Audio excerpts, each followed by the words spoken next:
Behind every business decision is a heartbeat, a feeling, a moment of human emotion. So, how do you influence this unseen force behind every yes and no? To know how to influence emotions, let's first define them. Let's consider emotions to be feelings that arise in response to an event that is pleasant or unpleasant.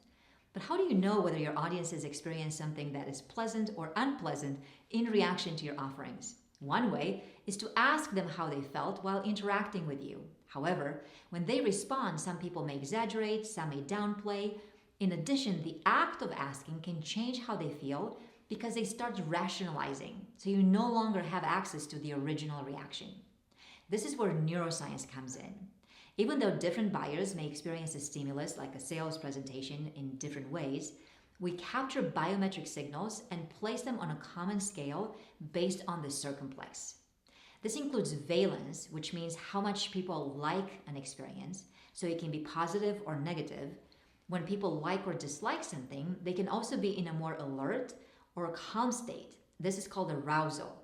Knowing these two dimensions, valence and arousal, allows us to place a collective EEG, electroencephalogram, and ECG, electrocardiogram signal on the circumflex to indicate various emotional states.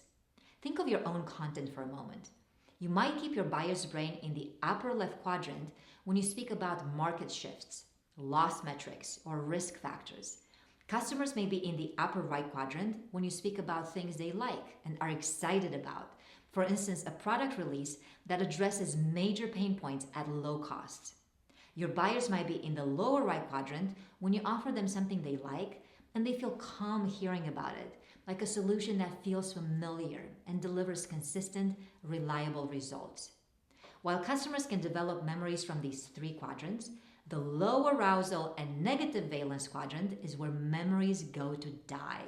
This is because boredom and sadness are not motivators for memories and decisions. So, what keeps buyers in the lower left quadrant and how do you move them away from it? In one neuroscience study I conducted, buyers were already in a negative mood when the presenter started. The yellow dot you see moving in the upper part of the presentation is the aggregated EEG and ECG signal from the buyers in this group, revealing their emotional state at any moment of the presentation. In this case, buyers were mainly in the lower left quadrant while the presenter shared trends and challenges in their industry. When the presenter shared negative information from the field and a potential risk associated with the upcoming solution, buyers stayed in the lower left quadrant. The design of the slides was fairly bland and uninspiring too, based on a visual identity imposed by the client.